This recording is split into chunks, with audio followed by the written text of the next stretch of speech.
ours. So, well, Nice with the outside restaurant. I'm concerned that none of our nonprofits are here. We're gonna start the meeting. Sure. And just, yeah, well, that's nice. Start the meeting. Yeah, Okay, yep, yep, go All ahead. right, so we have Charlie Oster, Yep. Oster, Yep. okay. John Wilkes is joining. What? John Wilkes is joining.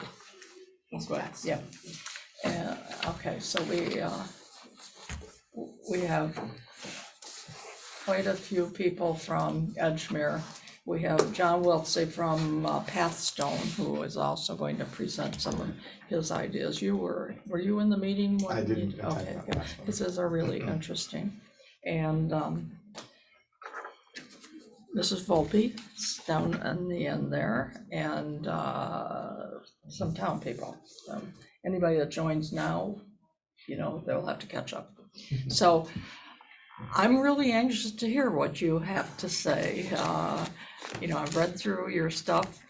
Unfortunately, I can't see a building from building plans, so I Fair enough. couldn't get that part, even Yeah. though I worked in the construction industry for 25 years. That I could see. Can you but see there that? was- yeah, Excellent. But there were some plans also. Yeah, there's footprints and there's a lot. Yeah, Sarah, it's in the M drive if we wanted to pull it up. but go for it and let Okay. everybody know what you're going to be offering. Sure. So I'll try and keep this to 5 minutes or less. But I'll give you a little bit about You probably Edgemere. can do 20 minutes. You think so? All right, but I'll give you a little background on Edgemere as an organization and then talk about the project. So before I do that, I just want to say thank you for having us. We're really excited about this project for a number of reasons. I don't know if we've ever worked in an upstate community or any community that had an affordable housing committee. So that was really unique, and we kind of lit up when we saw that. So that's why we reached out to the town manager, and he made the connection here.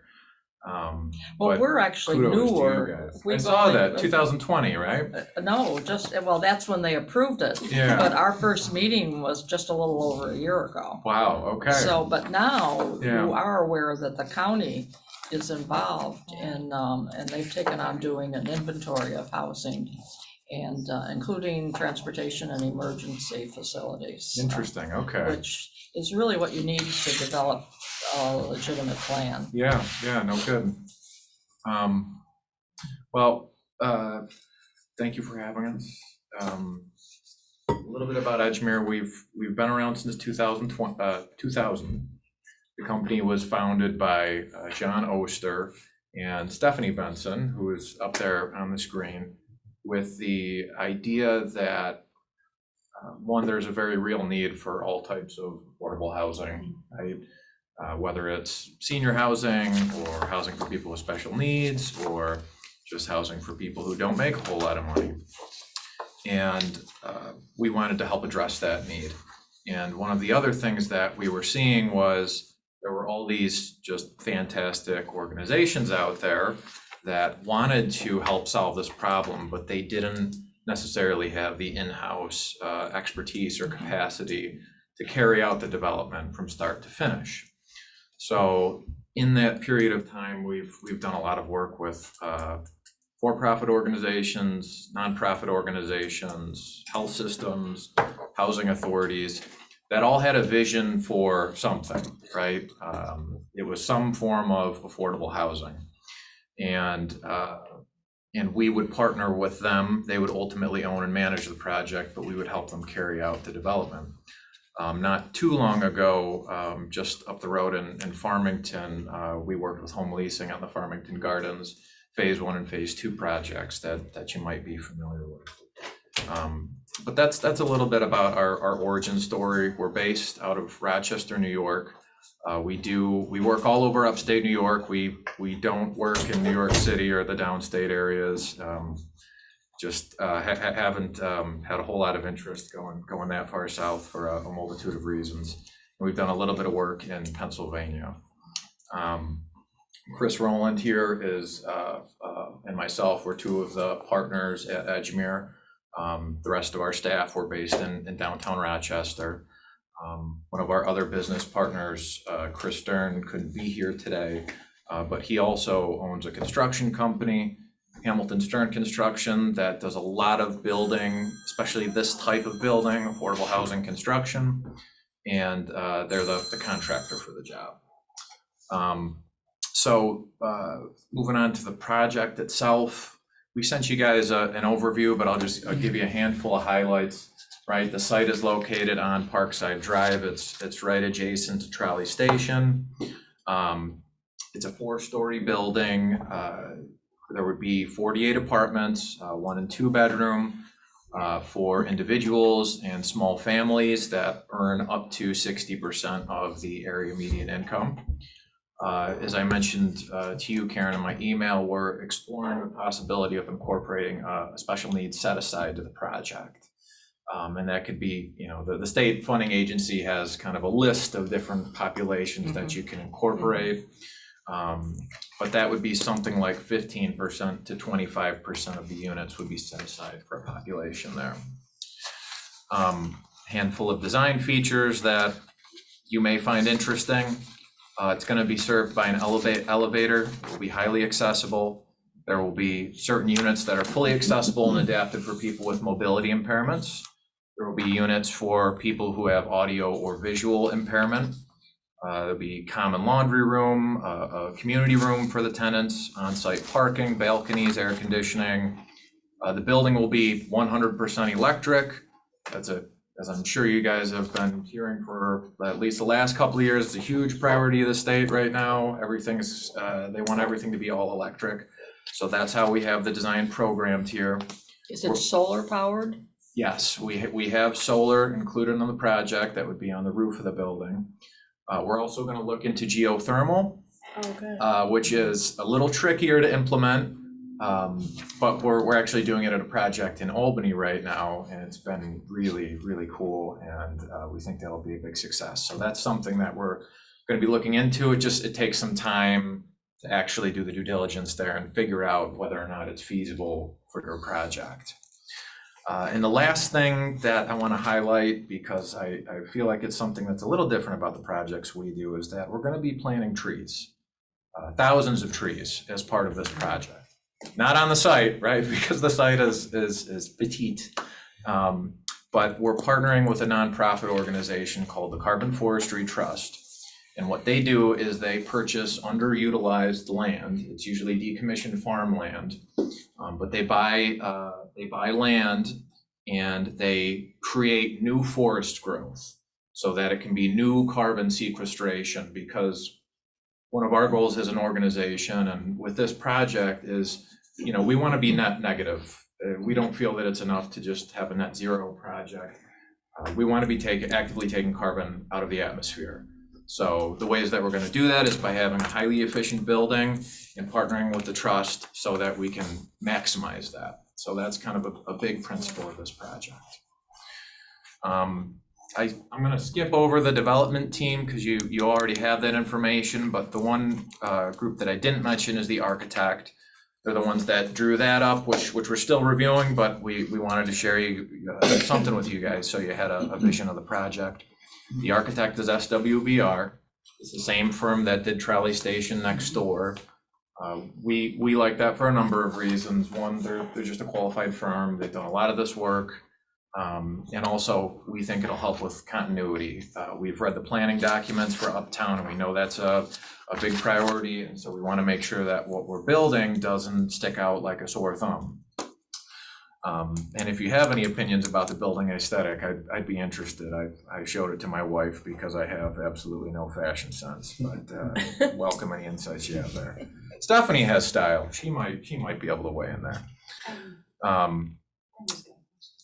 Brenda Spratt from Family Promise just Okay. came into our meeting.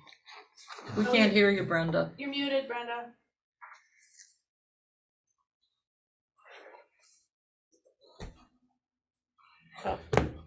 No. There we There go. Can you tell me what organization is building this, and who their builder is.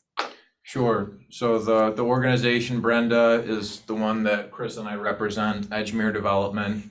We would be owning the project, and the builder would be Hamilton Stern Construction. Okay. Have we talked with Cobblestone yet? I know that they had been someone that had asked to talk with this committee about a site. We have Edgemere here because they already have a site, and the owner is sitting here in the corner. So, and have they submitted plans? Yes. They've already submitted plans to the town. So they're already in process. So that's why Charlie and Chris are here to let us know how this fits into the affordable housing realm. Yeah, we're all scheduled to meet the upcoming October Yes. planning. Yes, various absolutely. planning Yep. meetings. Right. Yep. Okay. So What meeting would that be? So I brought the schedule in case I got that question. Sketch plan, so the introduction of the project's going to Okay. happen at the end of September to the planning board. And then with our new form-based code, it goes back to the town board for kind of review and blessing to keep the project moving forward. So that will be October 17th. And there are a few variances necessary, so it's going to the zoning board of appeals on the 18th, pending everything moves forward, and then it'll go back to the planning board at the end of October. So So it's this is moving moving fairly right quickly. Yep. And, well, Doug told us this morning it would be going to the town board in November. He and I spoke about that, and then I you wanted checked. I pulled my schedule because I wanted to make sure I had the right date. So yeah, All right. October 17th, town board meeting. Okay. On here, the list under your services, you have something here that says permanent conversion. I'm not familiar with that at all. yeah, it's very boring, but the short version there, permanent conversion is just when you convert from your construction period financing to your Okay. permanent mortgages. Gotcha. That's all that means, and we Okay. help manage that process. Got it. But just a couple more things, and then I'll stop talking. So as Chris and Shauna mentioned, we're going through the site plan review process now. You've been fantastic with that, by the way. It's been a pleasure working with the town, and it's gone quick and efficient, and we really appreciate that. Yeah, Can you right? tell Yeah, it? Can you put that in an email? yeah, I would absolutely do that. This seems like a really fantastic project. And I'm glad that we're getting this. This will definitely help some of our families. I have 8 families, half of which are living in cars. One is living in a tent behind the dog park in Canandaigua. Another family with 2 children, the campground just closed that they've been staying at, so they're living in their car. The homeless situation is at a crisis level, and our 6 little apartments that we have, 7 soon when we open up the parsonage in Bloomfield at the United Methodist Church, there's no place to put people. The landlords have priced the accommodations or the apartments $100 to $200 at least over the fair market rent that the state will pay for apartments. It can't be subsidized by anybody else. I said, gee, let me subsidize it from Family Promise for a few $100s a month. No, that's not allowed. And so these people have no housing. And I know we don't want a shelter in Canandaigua, but let's face it, we got to get these people off the streets or they're going to be sitting under your trees. We have to address this issue, and everyone that we talk to says it's going to get worse, going to get worse, going to get worse. And when I say, well, what are we doing about it? No one is doing anything about it. And at some point, we have to prepare. You know, when I worked for the Red Cross, they prepared for disasters. They had an estimate of how many people they had to feed. They knew that they had to get that amount of food. They knew they needed to have that kind of water, that they needed this number of accommodations. We're not doing any of that groundwork at this point to deal with people living on the street. And that's what we have now. And Brenda, you know, I hear you, some of us hear you. This committee, one of our goals is to provide workforce housing, that the average workforce. They're working and they can't afford their rent. Let me finish. I understand, and provided for a range of values, percentage of the average Sure. median income, whatever those things are. But let's give these people a chance. We're not here today to, when John Wiltsey, when he talks about the plans that we've discussed that Tathstone has, it might be more interesting to what Family Promise does than a apartment complex in the uptown area. But the apartment complex in the uptown area also falls into the responsibility of this committee. So let's give him a chance to finish Sure, what he's saying. and Brenda, I would like to talk to you more. Maybe we can make that connection after this meeting, because I think there might be some overlap there. Thank you. Just let me interrupt. Sure. So one of the things that Charlie sent in an email was that they need these special populations in order to Sure. make a viable project.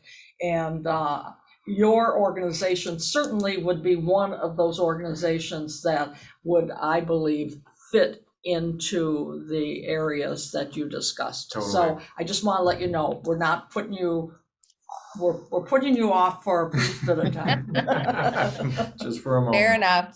So would they fall in that special needs, is that what you said, special needs They, side? Charlie, Yeah, go ahead, Stephanie. they absolutely would. And there's actually, you know, right now is the best time to be doing affordable housing because there's a lot of money from the governor and the federal government and so forth. And this is basically, and to correct me, Chris or Charlie, if I'm wrong, this is workforce housing for a range of incomes. And the 15% to 20% special needs allows two things to help. We can, with the homeless population, there is additional money out right now to help provide for services as well as the rental assistance, which is, as Brenda said, really critical to placing people. And so we could accommodate them. They would be just like anyone else, and they would be integrated in the building, not all stuck in one corner. But the key to their being successful and keeping them, this is permanent housing. You sign a 1-year lease, right? Like anyone else. But the key to, I think, and I'll get off my soapbox in a minute. The key to them being successful is having a service provider, such as Family Promise, if I got it right, and then that provides the support and works in conjunction with the rental manager to be sure there aren't any issues and to make sure people are getting what they need to be successful in independent living, because it is independent living. Right. So this is one avenue, and there is money out for services right now. And then we also have if this is one of the priorities of the locality and the needs, then we are able to go for capital funding to help pay for the bricks and mortar as well. So there are some options of that, and I'll let you continue. from there. And Brenda, just I'll let you talk.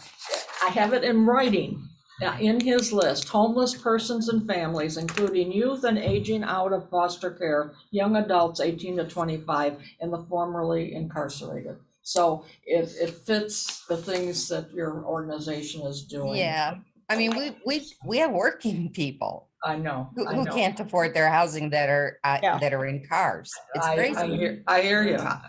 Yeah. Brenda, So let's let Charlie finish with Yes. presentation.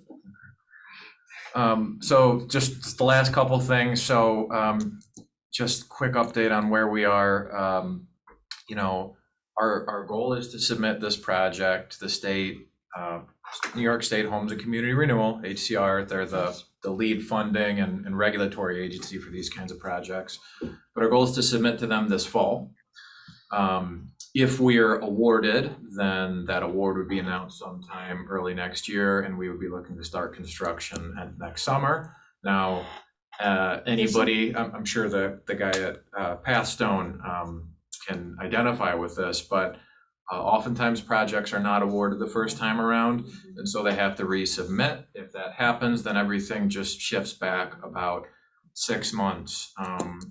But you know, between now and when we submit that application, we want to really engage with you all, engage with all the elected representatives, and make sure we've got a project that fits the community. You know, not the other way around.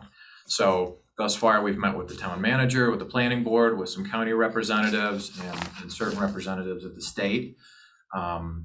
What we plan on doing over the next couple of months is meeting with, you know, state, Senate, and Assembly leaders. We have strong relationships with representatives at the federal level that we'd be meeting with as well to get their support, get a letter of support to include with our application. And we wanted to have this meeting before we did all that stuff. So, stay after the meeting so I can Sure. talk to you a Yeah, little yeah. bit about the support. And you know, I think that's really it. I mean, fundamentally, we want to do this right, and we believe that happens when you know we do all our development stuff. Like you do your market study, you do all your due diligence, and the numbers on the page tell you that there's demand for what you're proposing. But we want to be talking to you all, and we want to be hearing from stakeholders about what they view as local need, and making linkages with local services organizations to ensure that we're not just building boxes for people, right? We're building housing for people and making sure that there's support for them. So that was one of the reasons, Karen, that I highlighted special populations, service providers. If you have any documents that highlight what the local needs are as far as housing goes, we would welcome that. And I will ask you for a support letter sometime in the next couple of months. If you're able to provide that, that's great. It only strengthens our application.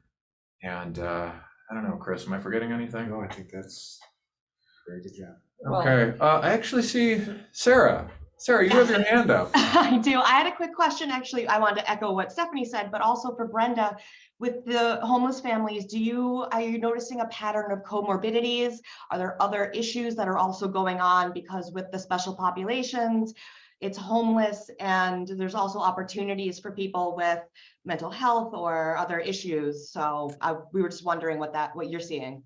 Yeah, about 25% of the people we're housing are escaping domestic violence. Some have come to this area, moved in with someone that they knew to escape it. Some of them are from here and they have no place to go because they don't have a second person's income. You know, needing to earn $35 an hour in order to afford a 2-bedroom apartment is really difficult Yeah. for people who earn minimum wage. Absolutely. Thank you. Are these all competitive applications? Yes, Okay. They are. absolutely. Yes. We have to put something together called a fair housing marketing plan that gets approved by 7 different agencies. And then we use that to market the project, and it's first come, first serve. You know, people submit applications, we review them in the order that they're received, and if they're eligible, then they get selected for housing. You're talking about that piece, Sal, you're talking about the funding, the state funding that they're pursuing. So that piece, Okay, good. yeah. But the state funding's also Certainly, competitive. yeah, Yeah. it's tax credits, right? It Yeah, is. Low-income housing tax credits. Yeah, it's about, right now, it's about 1 in 4 applications get Yeah, funded, yeah. and And they're not all in the same place. no, and the thing is, the Finger Lakes region, Yeah, I think, is the most competitive region by far, because in Rochester, for whatever reason, you have such a density of qualified real estate development firms, Providers. Conifers, Pathstone, Yeah. DePaul's, Home Leasings, Edgemere. But there's a very, very big industry for workforce and other types of housing here. So it's a competitive area. So the more we can do to get a competitive edge, and a lot of that frankly is political will, right? So we're not gonna be bashful when it comes to talking to our representatives and to the community. A lot of it is showing local leverage, so we'll be, looking for support and financing wherever we can get it. And Well, I can tell you, Yeah. I can probably get you county support because I'm on the Ontario County Economic Development Corporation Board. oh wow, And they okay, fully support affordable housing, Yeah. and we're also tied into the IDA. And I believe the IDA would also provide you with a letter of support. that'd be great. also. That's Excellent. fantastic. But I need to talk to you more about Yeah. how to Yeah. arrange that with them. Yeah. So, we have another presentation. We actually have two more things on the agenda, so Sure. I hate to cut you off now. Stephanie, did you have something else to say? No, it's fine. We can move on. I was just gonna say that your other connection is very important. And, I also think that this project, because it's in Canandaigua, is much more competitive because it isn't in the middle of the urban city of Rochester, No. although in the same region. And the state does a fairly good job of trying to spread it around regions. So I think that this is a really good opportunity and time to do this, especially if we agree on the workforce and the populations. And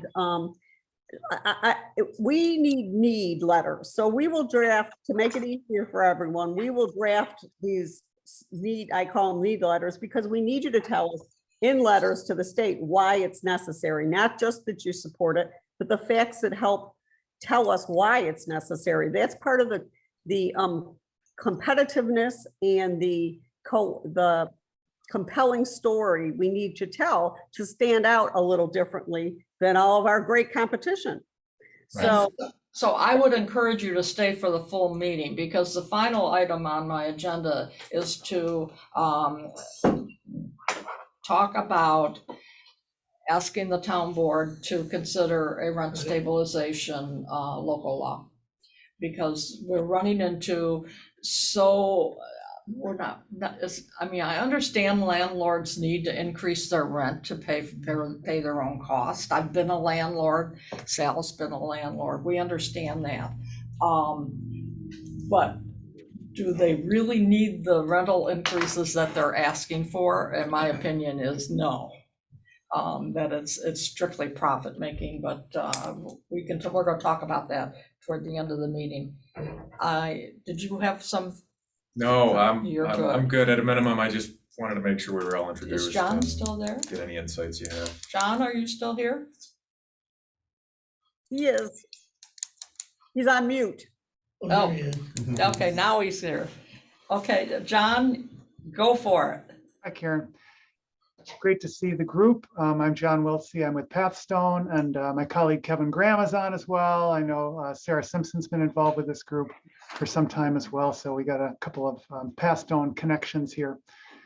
I oversee our home rehabilitation and energy services programs for Pathstone. And so I got in touch with Doug and Karen because, it takes a couple of different forms. The primary work that we do in Ontario County, in addition to the first-time homebuyer program that Sarah runs, I'm involved with the owner-occupied home rehabilitation program. So we're securing competitive grants from New York State Homes and Community Renewal through the Affordable Housing Corporation program and the home program to do substantial rehabilitation of homes for low-income homeowners and seniors. And so that's an ongoing program, and we have had great relationships with the town and with other towns in the county to support those applications in that work. We get a lot of referrals from your local code enforcement officers for households that are in need of that work.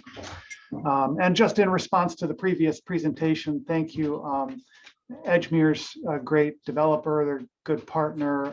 They've worked well with nonprofits across the Finger Lakes region, and I think they're highly qualified to undertake this work. We've done a lot of work with SWBR, so they got a really solid development team in place.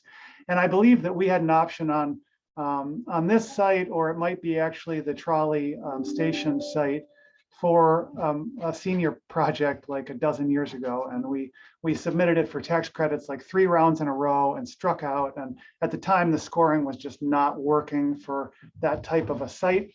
So we kind of, we had to retreat from that one. But I'm so glad to see the development activity that's taking place in that part of the town. It's really important to increase the stock of affordable housing.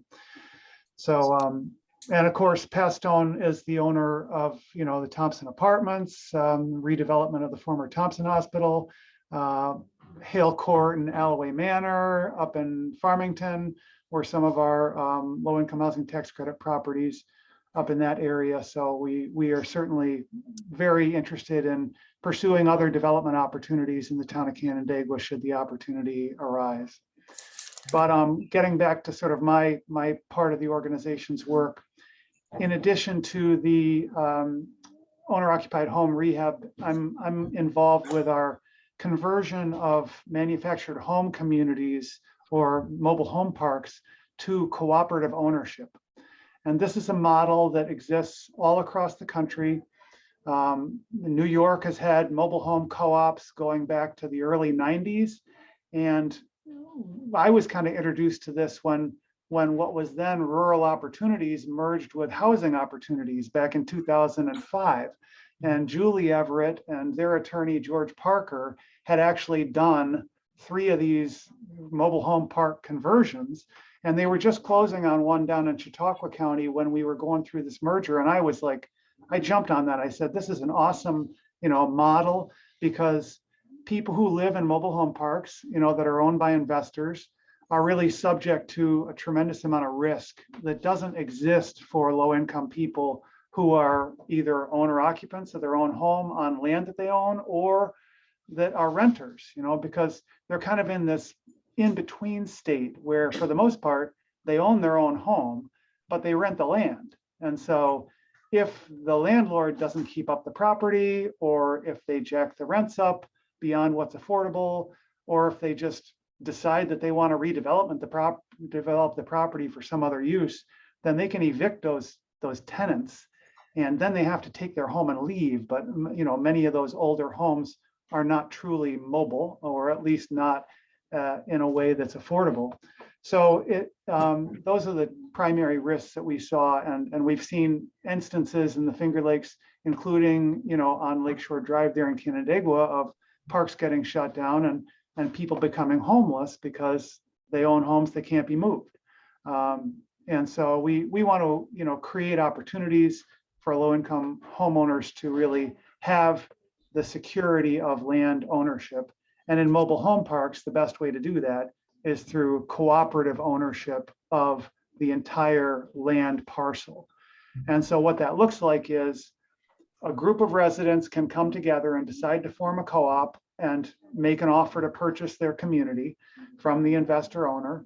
And Pat Stone serves as their trainer and their technical assistance provider. And we provide them with the documents that they need and legal, hook them up with attorneys and form a development team for this transaction. And we help them form a board of directors and create a not-for-profit housing corporation, which is composed entirely of residents of the park. Nobody outside the park can own a share or an interest in this corporation. And the corporation would then buy the undivided whole property. So nobody owns their lot. What as a resident of the park, you own your home, and then you own a perpetual right to occupy your site in the community. And it's a limited equity cooperative, which means it's got a very low buy-in. So nobody is expected to come up with a big chunk of cash to buy an ownership stake in this corporation. For the most part, the co-ops are selling shares or membership interests at $100 or $200 as like a one-time purchase. And if you ever sell your home in the park, then the buyer of your home would buy your membership back from you. So you would actually get that money back if you ever leave the community. And then beyond that one-time membership purchase, all the other bills associated with the park are paid by the lot rent. So it's just like, instead of your lot rent going to an investor owner, it's going into the coffers of this nonprofit housing corporation. And we help them to hire a professional property management company. We help them to figure out how to comply with all the New York State laws around running a community. So it's a really neat model. We've got about 28 of these across New York State. Pat Stone's been involved with 13 of those transactions. None in Ontario County yet, but we do have one over in Livingston County in the town of Geneseo, Lakeville Village, which is a really successful co-op purchase of a senior park, a 55 and over community. And the others are sort of scattered all over the state. I mean, there's really nothing else that's very close by. But Doug has been kind enough to offer to put me in touch with the owner of one of the communities in the town, which he thought might be a good prospect for this process. New York State doesn't have very good legal protection for people in mobile home parks. Many states have sort of an opportunity to purchase law in place, whereby anytime a park is offered for sale, the residents have the right to meet or beat the deal on the table. So they get sort of that right of first refusal. New York has a very weak law that only gives mobile home park residents that right if the purchaser of the park intends to change the use of it. So in other words, if they're going to shut it down and convert it to a Walmart, then and only then do the residents get the chance to kind of meet or beat the deal on the table. But there is a law that's sitting on Governor Hochul's desk for her signature right now that would give mobile home park residents in New York State the unqualified opportunity to purchase.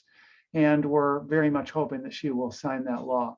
Of course, investor owners of communities, this has become a really hot commodity in the real estate investment trust world.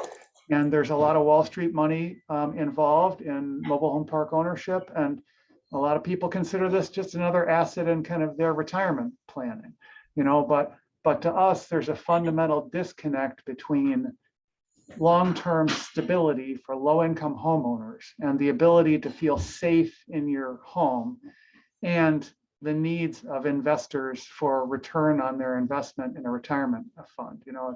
It's just a fundamental disconnect there that we just don't believe that that's really an appropriate use of speculative money with high returns on investment. Let that capital flow into other parts of the economy, like self-storage units or other, commercial real estate. It has lots of different forms where there aren't low-income people's lives and homes at stake in the transaction.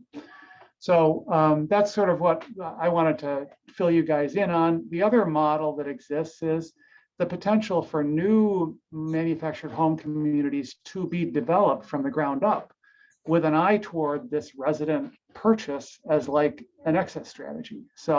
And Pat Stone's been in touch with a developer that works all across the region that has expressed an interest in this kind of a turnkey development model where, they could get a piece of ground under control. We could help them to raise some capital for putting in the infrastructure needed and start to place and sell homes with a promise, a written agreement that when the last home is sold, then the residents would have, the opportunity to buy out the developer for a reasonable purchase price so that they could then secure that property in perpetuity as an affordable housing community. So, many of you may have seen some of the press. It's articles that have been, in the press quite a bit, and affordable housing press lately about, usurious rent increases in mobile home parks and especially for people on fixed incomes and seniors, getting really priced out of a community that they may have lived in for 20 or 30 or 40 years. And all of a sudden, the lot rent's gone from a very affordable $350 a month. Now, all of a sudden it's $500 a month, and there's just no way they can pay it. So people are choosing, much like in the rental market, between paying and paying for their medicine or putting food on the table. But unlike the rental market, people truly can't vote with their feet. They can't just choose another, rental opportunity. There just isn't, these people are, it's really a sick analogy, but one of the biggest investor owners in the country said that this is the manufactured home community model is like a Waffle House where the customers are chained to the booths. So that kind of gives you an idea of what some of the thinking is out there. And the capitalist system is a wonderful, way of life. It's served our country very well for many years. It's just in this particular implementation of it, we really take issue with that fundamental imbalance between, an owner's right to a profit motive versus low-income people's right to reasonable safety and security in their housing. So that's my sales pitch, and I'd be happy to entertain any questions. Of course, this whole cooperative ownership of mobile home parks is a huge model. There's a lot of moving parts to it. Pat Stone's job is to kind of keep it as simple as possible for the residents so that they can, feel comfortable in this. But there's also a model out there of nonprofits buying parks and preserving them through nonprofit ownership. And in fact, Ithaca Neighborhood Housing Services has bought a park in Trumansburg, which was really in need of major redevelopment.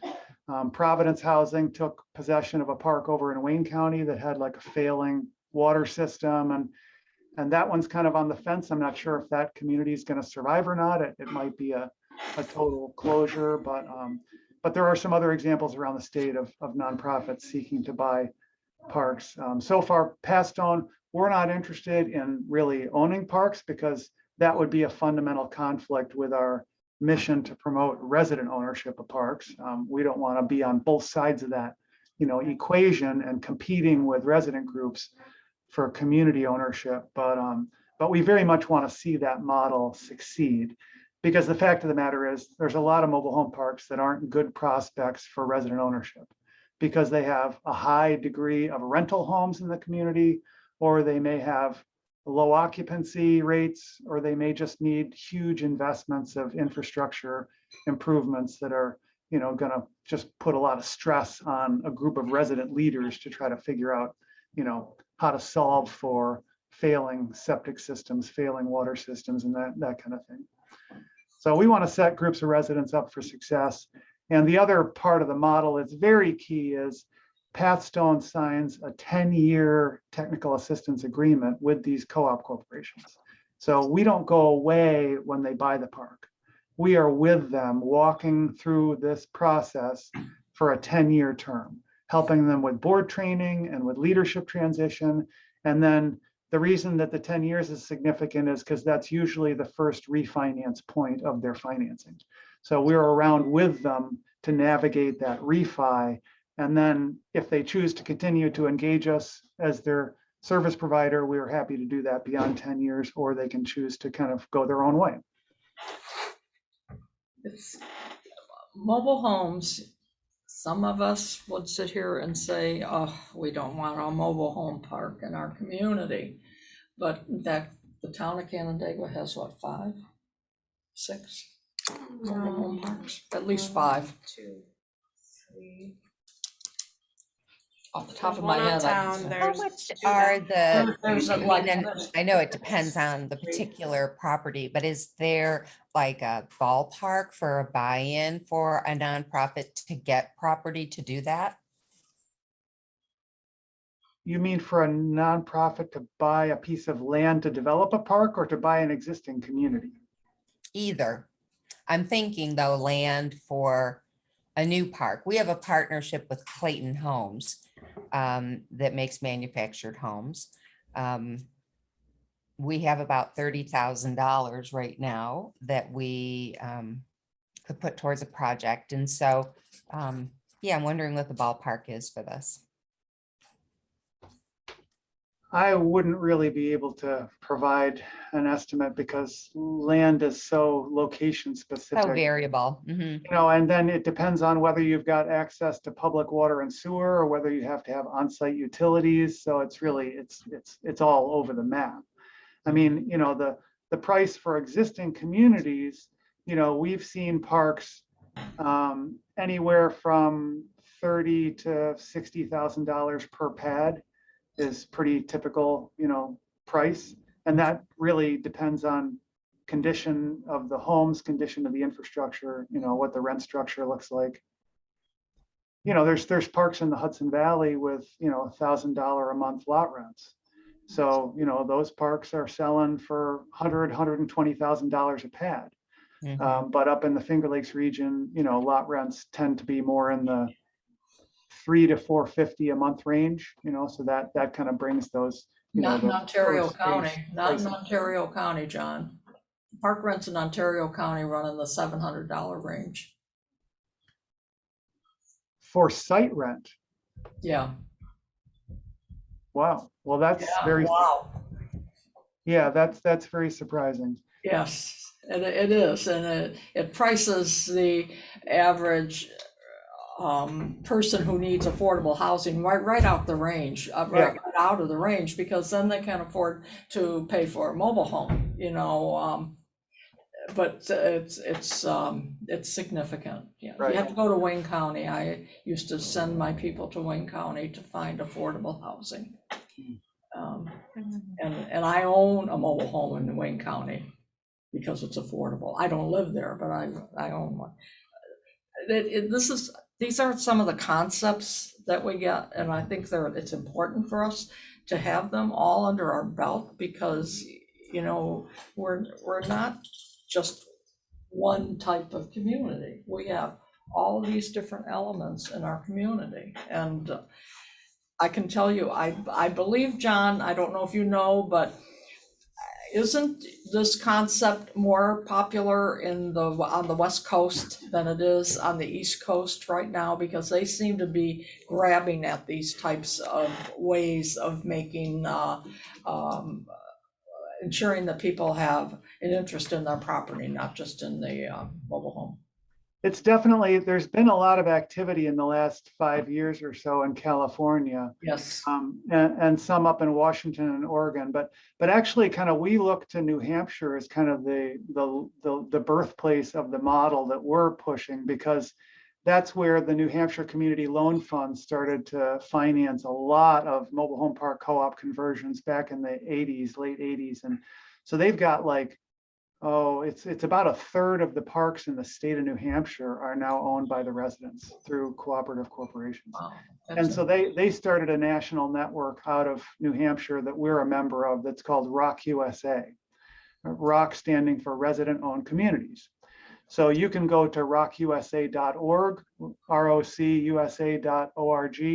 and they have some terrific tools, and you can see sort of testimonial videos from park owners who sold to co-ops and resident leaders that, you know, been involved. And that's the network that we're affiliated with. The state of New York also provides low interest financing for co-op conversions. So, you know, we have access to some very good loan products. And private lenders, you know, not-for-profit lenders like Community Preservation Corporation has done some lending on these, the Leviticus Fund out of Westchester County.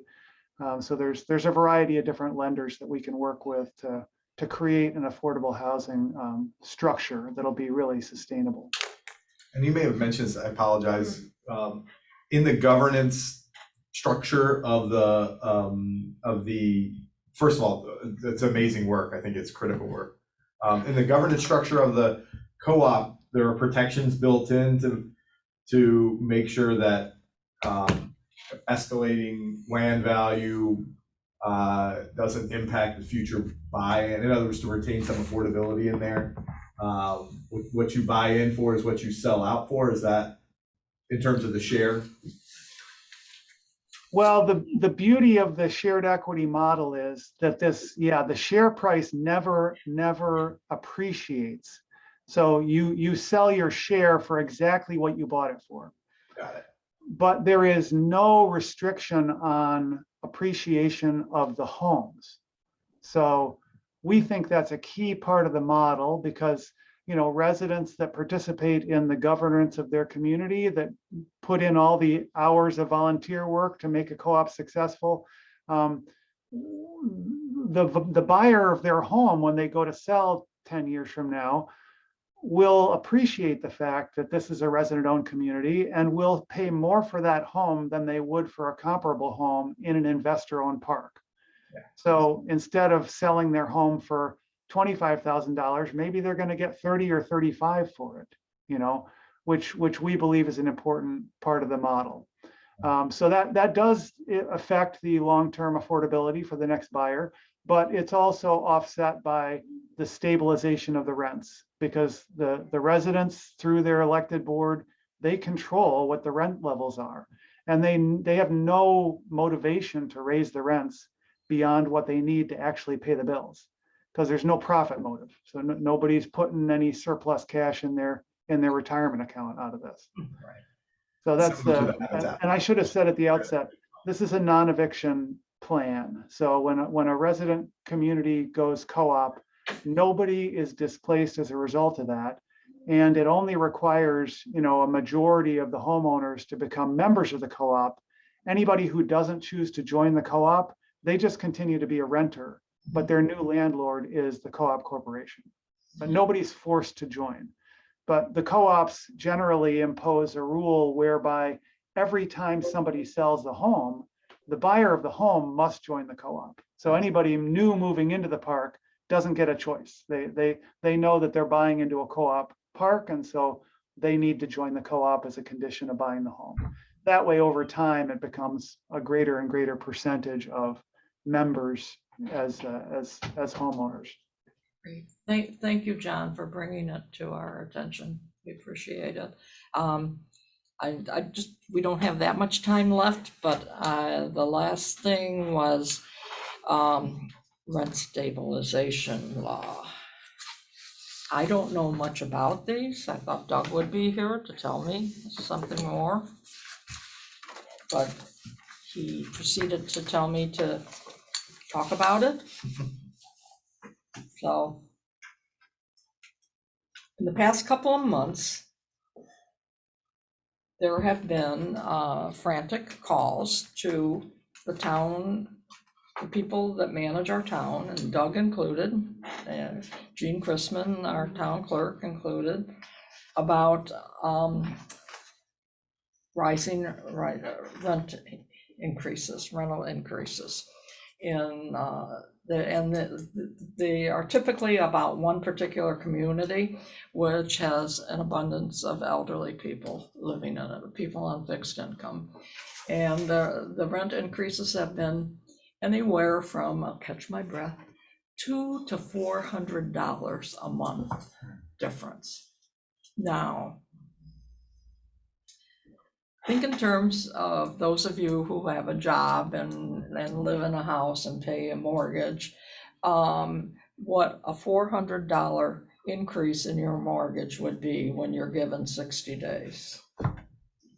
You know, think in terms of, you know, that your income isn't going to increase for the rest of your life. Then the answer, these people have also gone to the Office of the Aging, who offers them budget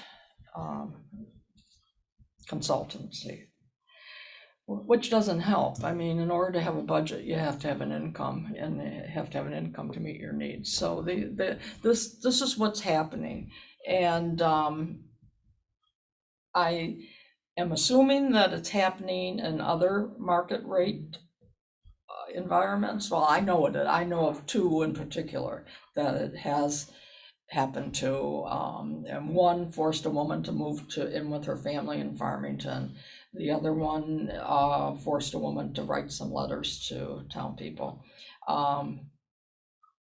So Doug received one of those letters, and he said that perhaps we should go to the town board and ask for some, what would you call it, a rental stabilization local law. Just investigate it and see what other communities are doing and what you can do. I don't know anything about rental stabilization. I've never lived in New York City. I've never lived anywhere that had it.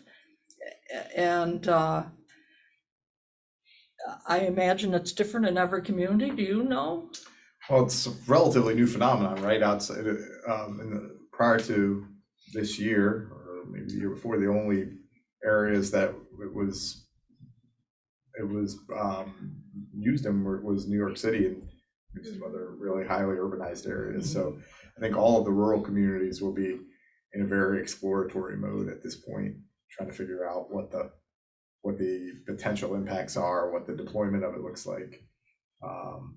So I think I would expect, having and there's much smarter people in the room and on the call than me, but I would expect we'll be hard pressed to find a rural case study on rent stabilization at this point. That's what did New York State put a ceiling on how much rents could be raised? The only statewide rent control is actually in mobile home parks. That was part of the Tenant Protection Act of 2019 was Okay, that's what I the was. statewide rent control for mobile home parks. As of that law's passage, the as of right rent increase can't exceed 3%, but they can go up to 6% if they can document that they have increased operating expenses. So that is some, an increased security for mobile home park residents. Of course, if you take, park owners have not had too much trouble documenting the need for 6%. And if you take 6% this year and next year and the year after that and the year after that, you get up to a ridiculous rent increase within a few years anyway. So it's still not necessarily affordable. And I shared with Karen and Doug some information about the rent stabilization. The only non-New York City area municipality that adopted it was the city of Kingston. And there's 5 other municipalities that are actually looking into rent. That are looking at it, and I wrote them down. That's they're mostly in the Hudson Valley and Capital Region. I'm not aware of any in central Western New York or Finger Lakes, but. Well, Buffalo was one. Buffalo, was Rochester looking? Syracuse was one. Yeah, it is going to be difficult in rural areas. There's quite a, You mean rural areas, yes. Show that there's a very low, rental vacancy rate has to be below a certain, But see, we're a town that has quite a bit of rental units.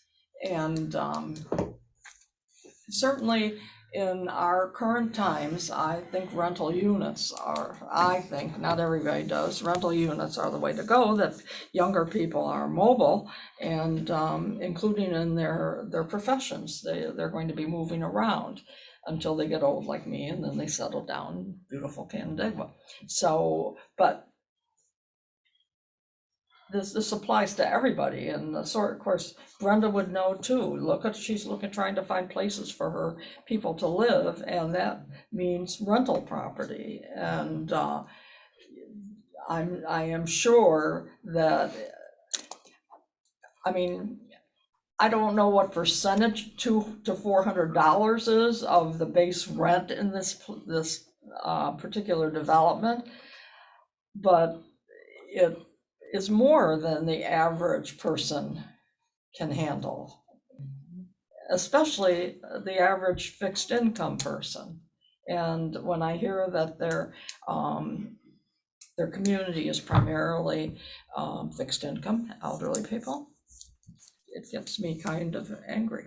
You take it to the absurd level, right? At $2,000 a unit, which would be an absurdly high rent, it's still 10%. It is 10 to 20%, right, which is significant, and they're predicting a 9.34% increase in Social Security. Well, we're not going to see that. Yeah, but what percentage of Social Security is that rent? Exactly. So it's not sustainable. So how would we go about petitioning the town board to investigate this? I think you need more information. Yes. Okay, so how would we go about getting that information? one project. We don't know what the history of prior rent increases Yes. were. We don't know whether there's any kind of justification. I sympathize, but we're looking at a very, Well, very there's small two. sample. There's Yeah, two, yeah. two people does not No, make a two crisis. separate facilities. Again, that doesn't make a crisis without No, more I background understand information. that, and that's why we said Yeah, investigate. I think that, yeah, we gotta investigate. We're a Okay. long way from going to the Yeah. town board. How do we investigate? So we just gave a $12,000 grant to a local landlord to purchase a property in Geneva. And he's going to convert the property into two bedrooms and 1 3-bedroom unit, and has agreed to charge only fair market rent for those units. So, there have to be other places that might be interested in doing something like that. Other landlords and other apartment buildings. I think two, Is this something MRB can yeah, help so I us was gonna with? say, I mean, I think there's two things that we can do. One, and I'll verify with Doug that he hasn't already done this, just so we don't duplicate efforts, but one is we can reach out to the Association of Town, New York State Association of Towns, and get their position, or not their position, but their research base on the new rent stabilization opportunities for towns. So that way you at least have an understanding of what the mechanics are around it. And then two, I can speak to some of our market folks, that the difficult part obviously is understanding what the actual increases were. We can make calls to get information on the current rents. And I would have to think about how we get information on the historical rents. So our landlord that we're working with called, and there are no 2-bedroom apartments in Canandaigua. People are advertising them and they're not available, and they're taking application fees for them and then just putting them on some kind of an endless waiting list. We have a huge list of landlords from DSS that we call through. There's nothing. There's nothing, I know that, but there There's will nothing. be. If you build it We're chipping affordable, away at it over here, you know? only if you build it affordable. What was your question, Seth? Cristobal. Yeah, I can check with Chris. Inventory Yep. that they're doing, I'm assuming that would include some rental Yep, absolutely. tax information. The big inventory that our board president, Eileen Tiberio, is working on is through the state. And she said, we won't have any hard data for probably 3 years, No, which is well- about as long as it takes to build, an apartment complex. So, I would say that we need to respond to the need. The county inventory, the company that they signed the contract with has assured them they would have something toward the end of second quarter next year. So, and we all know nothing's going to happen this week. So DSS, all their hotel rooms are full, Well, and we haven't even gotten to Code Blue. Do you mind, we don't have to do it here, but sharing with me the complexes where yeah, you saw I'd that? be happy to. Great. The only other thing that I've noticed sitting here listening to everything, myself included, is that a lot of the comments that are being made are really emotional. And that they're not backed up as we're talking about now, getting some hard data out there You're right. to look at it. You But can pull on my heartstrings all day. But and I'd still feel I bad. can tell you, I have personally seen real emotion when one senior woman who lives by herself was notified she had a $293 a month rent increase at Centerpoint, Yeah. which okay, has great. been the issue, but there is another one, and I'll get you that name. And there was emotion, there really Sure. was emotion, because she's lived there for 22 years. But wasn't her rent frozen for the last 2 years during COVID? I don't know. We gotta Yeah. have all the facts. I do before know we- that it's been sold, so Centerpoint was Yeah. sold to a company in Buffalo, I do know that, but much, other than that, I don't know. I just know what I'm hearing from people. You know, but again, Yeah, we- and I we need- understand We need that. a lot more statistics before we jump into this. Where are we? Maybe So somebody else knows. maybe Where are we on we the revaluation, reassessment I have no idea. Revals, Yeah. that'll be next year, next year? yeah. Because I was just thinking about how rent stabilization is affected by other things, you know, I mean. Yes. Absolutely, and we have a lot, we also need to be cognizant of our tourists, and those are rentals as well. Oh, yeah, that's. So the how Air- does Airbnb that, and how does STRs, that yeah, factor in, Yeah, you know? that's how- killing affordable housing, by the way, I mean, there's STRs. Absolutely, Yeah. but they're still renting those units, so how do you take them out? Mhm. You know, it's interesting, this will be interesting to look into. And just one other comment. Oh, that I no. have. Landlords, I know it's easy to, slam them and say that, they're raising the rents crazy. They're not all bad guys. No, and You know what I mean? I honestly, Yeah. and I went to a meeting in Wayne County for landlords about affordable housing, and I heard their side of the story. And I was a landlord, I still am a landlord basically, but I was a landlord in my younger years also. I understand, they lay awake nights trying to figure out how to pay their bills also. And the key and what John said was, it seems to be, in their opinion, management of the facility, and management kind of brings in a fold of people and teaches them how to be a tenant. Because not everybody knows, some people come from their mom and dad and their mom did everything for them. But, that's really an important part of it, how to, Pathstone Pathstone does that, Pathstone yeah. teaches people how to budget Wow. their housing Right. expenses. I've sent many people to Pathstone to learn how to do this. There are not enough places in the community for people to get there's not enough places apparent in the community. If you look, you can find them. But if you don't look, they don't come knocking on your door. So if you have some of the disabilities or the population that you outlined in your email to me, you'll have a management team that will be working with those individuals. And that's really important because it helps them meld into society that takes care of where they live, care about where they live. And it's helpful too, because these people begin to think, I might be able to live here for a long time.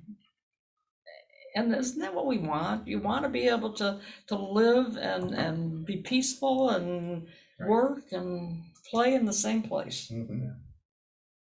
And yeah, it's passion, Sal, and you know that. Yeah, well, I Yeah, that's all it understand. is. But frankly, without a few of us having passion, we wouldn't have a county doing an inventory, for one thing. Yeah, I agree. You wouldn't have economic development on our side, is another thing, because I bring it up at every single meeting. They're tired of hearing me. And it wasn't just a few people with passion, it was a bunch of people. It's a that bunch said of this was people, worthy. and this came from the town, who last year had a town-wide event where people sat and came up with 5 goals that the town should achieve and to start to work on to achieve. And guess what number 3 was? Well, thank goodness too for you all, for the people who are doing the work, The and champions. the past, and Mhm. All Family those. Promise and everybody. We're so fortunate to have that network here. It doesn't exist everywhere. But Yeah. thanks for your work. Thank you. And before- Okay, we'll see you all next month. Well, we'll see many of you next month. Thank you, John, for the presentation, and thank you to the people from You guys Edgemere stay, Development. please. It was good to hear from you. Mrs. Bowley. Glad to be together with you guys. Jim as Thank you. well. Thank you. Well, he just was not filling up the car, Okay. otherwise he would have come.